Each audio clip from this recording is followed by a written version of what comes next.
Bonjour les balances, j'espère que vous allez bien. On va découvrir ensemble vos énergies pour la deuxième quinzaine d'octobre du 16 au 31. Gardez bien à l'esprit comme d'habitude que ce sont des énergies générales, c'est comme une sorte de météo et vous seul décidez de ce que vous en faites. Donc prenez uniquement ce qui résonne pour vous dans ce tirage et le reste vous laissez. Je vous invite également à consulter les vidéos de votre ascendant et des autres signes de votre thème astral pour compléter ces informations. Ici l'énergie avec laquelle vous entrez dans cette quinzaine, ce que vous voulez pendant cette période, comment vous vous sentez, la force qui vous soutient, le challenge à relever, le résultat global de cette quinzaine et un message conseil pour finir. Les jeux que j'utilise dans ce tirage sont le Morgan Greer Tarot et les messages de vos anges. Vous retrouvez sous chaque vidéo en description tous les tarots et oracles qui sont régulièrement utilisés sur cette chaîne, ainsi que le lien pour les guidances personnalisées. On y va.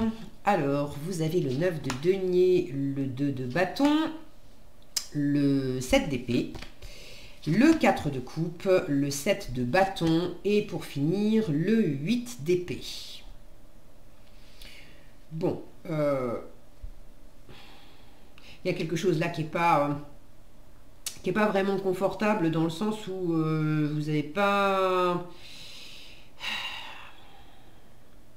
de visibilité, ou vous avez besoin de vous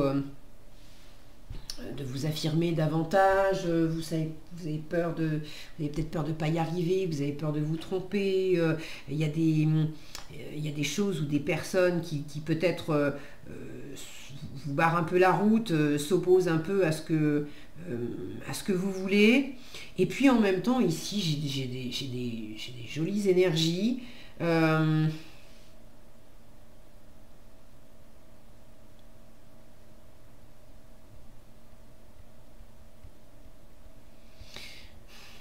Le 8 d'épée, c'est quand même avant tout des jugements, des croyances, des idées qui posent une limite et une forme une espèce d'enfermement mental. Alors est-ce que c'est vous en fait qui vous mettez des barrières? On vous dit de prendre votre temps hein, pendant cette quinzaine. Prenez votre temps, savourez. C'est peut-être aussi de la fatigue mentale. Parce que beaucoup de choses à faire, parce que vous voulez être partout, vous voulez défendre quelque chose qui vous tient à cœur. Là, vous avez un projet, hein, et vous avez pas mal de choses à faire, vous voulez y arriver, vous êtes déterminé, mais du coup c'est aussi fatigant et vous vous mettez de la pression. Et là on vous dit mais prends ton temps, offre-toi un moment au calme, observe aussi peut-être dans quelle mesure il y a des choses qui ne te conviennent pas. Qu'est-ce que tu veux pas, qu'est-ce que tu veux plus à ce stade? Parce que c'est peut-être pas la peine de continuer à essayer de faire des choses qui vous correspondent plus ou d'aller dans une direction qui vous satisfait qu'à moitié. Vous entrez dans la quinzaine avec une super jolie énergie de 9 de denier. C'est l'indépendance, c'est l'autonomie, c'est la fierté personnelle d'avoir réalisé plein de choses, de pouvoir vous appuyer sur tout ce que vous avez bâti, construit, sur tout ce que vous avez gagné. C'est les fruits de vos efforts aussi, le 9 de denier. Donc il y a une zone de confort que vous vous êtes apporté à vous-même, qui vous va très bien, dans laquelle vous vous épanouissez. Vous vous sentez riche. Alors peut-être riche matériellement, mais riche de compétences, riche d'expérience, riche dans vos valeurs, la valeur que vous vous accordez à d'autres personnes, que vous accordez à des choses, à des projets. Là, j'ai vraiment une satisfaction personnelle en fait. Donc j'ai pas la sensation que vous soyez dans une réelle difficulté dans la matière, mais comme si il y avait une forme de pression mentale, de challenge personnel à réaliser quelque chose. Et c'est ça fou, qui est un peu enfermant. Mais ça ne veut pas dire que la situation est mauvaise. Parce que ce que vous voulez, c'est le 2 de bâton. Donc vous voulez faire des projets, vous avez envie d'ailleurs, vous avez envie de nouvelles aventures, vous avez envie de vivre une nouvelle expérience, de rencontrer de nouvelles personnes, de découvrir de nouveaux espaces. C'est symbolique, c'est réel, peut-être que pour certains vous avez envie de voyager, pour d'autres c'est un nouveau projet professionnel, mais vous avez, avec le 2 de bâton, on a envie de sortir des limites du périmètre qu'on connaît, ce fameux 9 de denier dans lequel on se sent si bien. Et vous avez envie, d'une nouvelle aventure.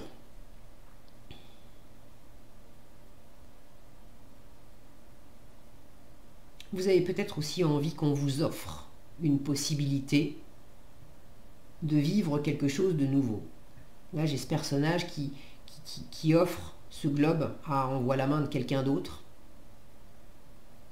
Est-ce que vous avez envie qu'on vous offre une nouvelle possibilité, une nouvelle perspective dans je ne sais pas quel domaine de votre vie, hein, si vous avez envie de partager dans les commentaires qu'est-ce que ça signifie plus spécifiquement pour vous, merci d'avance parce que je suis toujours ravie de vous lire et puis c'est intéressant pour moi et pour les gens qui lisent les commentaires d'avoir vos différents retours.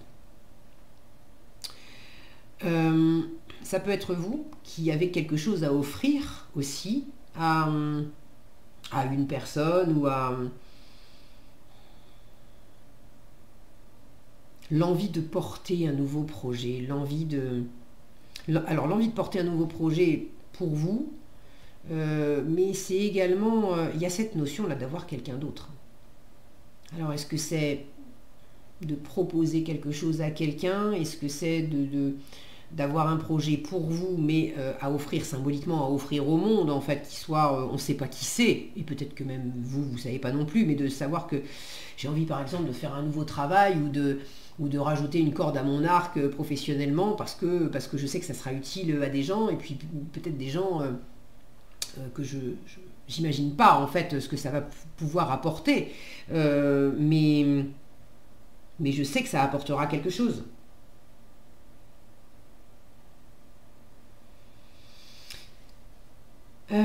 Votre état d'esprit, vous faites dans votre coin.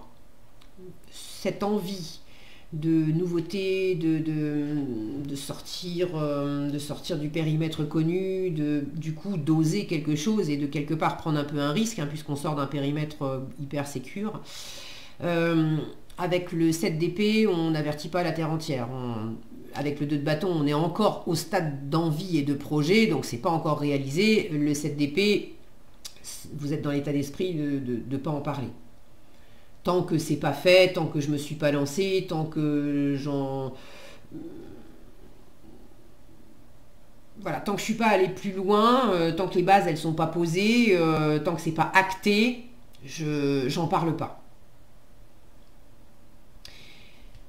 Vous avez également peur de vous tromper. Vous êtes quand même beaucoup dans la stratégie, dans la préparation.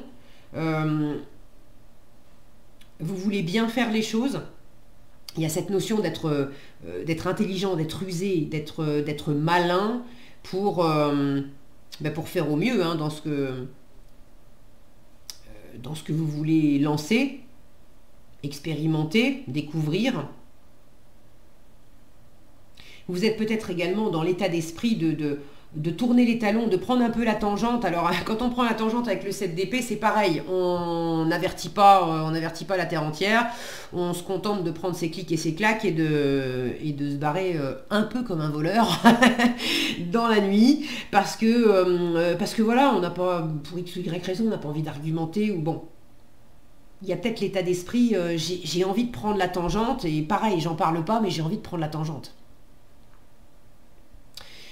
Le 7 d'épée, c'est aussi tout ce qui est de l'ordre de la tromperie, de la malveillance. Alors, c'est pas que vous ayez envie de tromper ou d'être malveillant, mais peut-être aussi d'être dans l'état d'esprit, d'avoir peur. Alors, de vous tromper vous-même, de faire des erreurs, mais peur d'être trompé, peur que... Ouais, pour certains, il y a ça. Pour certains, vous étiez tellement dans l'indépendance, dans quelque chose où vous maîtrisiez complètement, puisque vous étiez complètement autonome. Et en même temps, il y a une envie de nouveauté, mais qui n'implique pas que vous. Et cette perspective de composer avec, alors avec l'inconnu, mais avec un inconnu, avec des inconnus, c'est l'inconnu justement, la part de l'autre, c'est la part inconnue qui vous effraie un peu. Et vous avez peur d'être trahi, vous avez peur d'être jugé, vous avez peur que ça marche pas. Et en challenge, vous êtes aussi sur la défensive du coup. Alors, il y a ceux qui se reconnaîtront dans ce que je viens de décrire et en challenge qui sont un peu trop sur la défensive. Donc attention aussi parce que finalement, le 2 de bâton, on a envie de nouveaux espaces. On a envie d'aller au-delà des frontières. Sauf que quand on a peur et que du coup, on se met sur la défensive, on rajoute des barrières là où on a envie d'en enlever.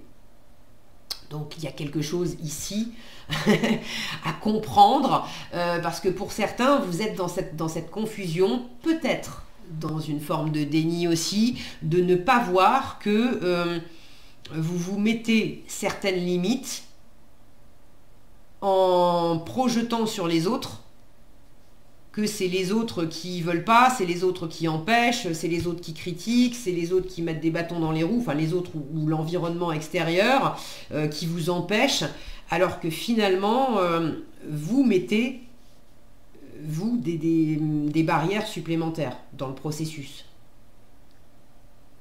D'où le conseil du 4 de coupe, de vous ressourcer, de méditer, de vous reposer. Le 4 de coupe, c'est pas une carte d'action, c'est pas une carte où on force les choses, littéralement on fait rien en fait avec le 4 de coupe. On se laisse être, on se laisse aller.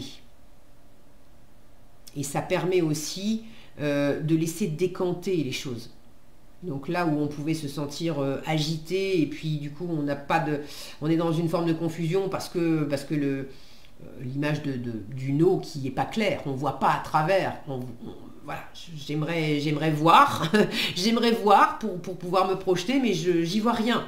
Et là on vous dit arrête de t'agiter, ça va se décanter et du coup tu y verras beaucoup plus clair. Pour d'autres, c'est pas de la malveillance ou des trahisons ou des choses comme ça, c'est simplement que vous préparez les choses dans votre coin et en challenge, c'est de rester aussi déterminé par rapport à ce qui vous anime.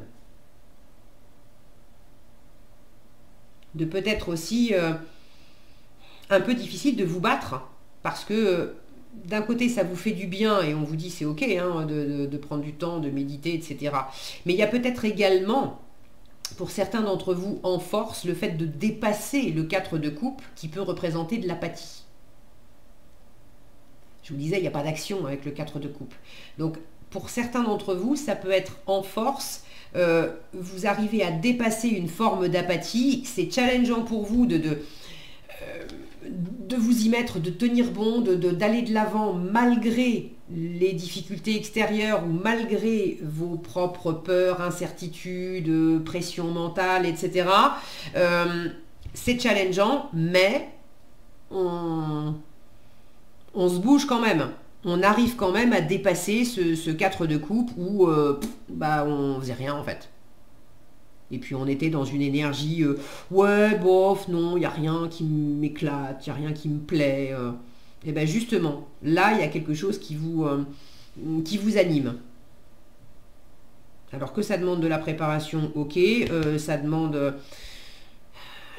du passage à l'action, ça demande aussi de la détermination de ne pas lâcher l'affaire s'il y a des complications. Il y a de toute façon, c'est pas fluide puisque en résultat vous avez un 8 d'épée qui montre que il y a encore des barrières. Est-ce que ça vient de l'extérieur? Est-ce que ça vient de vous?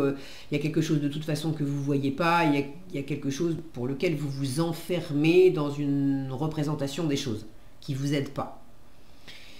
Mais bon, le 8 d'épée, c'est pareil, selon les balances, ça ne va pas être exactement la même chose. Pour certains, vous êtes littéralement dans le 8 d'épée, encore dans la confusion et dans une forme d'enfermement et de pression.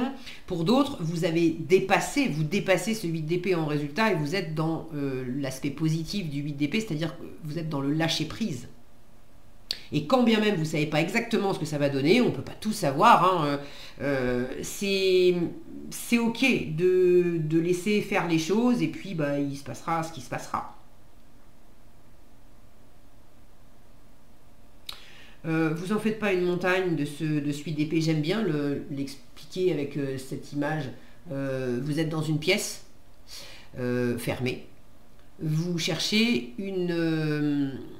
à sortir de cette pièce et du coup vous cherchez une porte. Et vous avez beau regarder dans tous les sens, de tous les côtés, il n'y a pas de porte. Et du coup vous vous sentez mais alors piégé dans cet espace à vous dire je ne sortirai jamais puisqu'il n'y a pas de porte. Dès lors que vous changez de point de vue et au lieu de chercher une porte, vous cherchez une issue, là vous vous apercevez qu'en fait, c'est vrai, il n'y a pas de porte, mais il y a plein de fenêtres, elles sont toutes ouvertes et vous êtes au rez-de-chaussée. En fait, vous pouvez sortir quand vous voulez. Le 8 d'épée, c'est ça. Donc il y a quelque chose de cet ordre-là aussi, à peut-être relâcher aussi une forme de pression qui fait que je cherche la porte, et quand on laisse décanter, c'est « Ah, cool, il y a des fenêtres, ben, je vais pouvoir passer ». En conseil, Isabelle qui vous dit « Ah, super, oui, le moment est propice pour cette nouvelle aventure. Un résultat heureux viendra récompenser vos attentes positives. » Donc, vous avez un 8 d'épée qui vous challenge quand même, un 7 de bâton, 8 d'épée, ça vous challenge, mais là on vous dit c'est ok, détends-toi, d'accord? Détends-toi. On vous dit pas d'attendre les bras ballants, que ça vous tombe tout cuit dans le bec aussi. Il y a quand même ce côté, il va aussi falloir voilà, faire des choses. Mais trouver le bon compromis, le bon dosage dans ces différents ingrédients. Et là, on vous dit, ben, ça va bien se passer en fait. Ça va bien se passer. Une bonne nouvelle. Voilà ce que j'avais pour vous les balances, j'espère que cette vidéo vous sera utile. Si elle vous a plu, je vous invite à la liker, la partager, la commenter. Et pour être averti quand je publie de nouvelles vidéos, il suffit de vous abonner et d'activer la cloche des notifications. Prenez bien soin de vous et passez une excellente quinzaine. Je vous dis à bientôt dans un prochain tirage.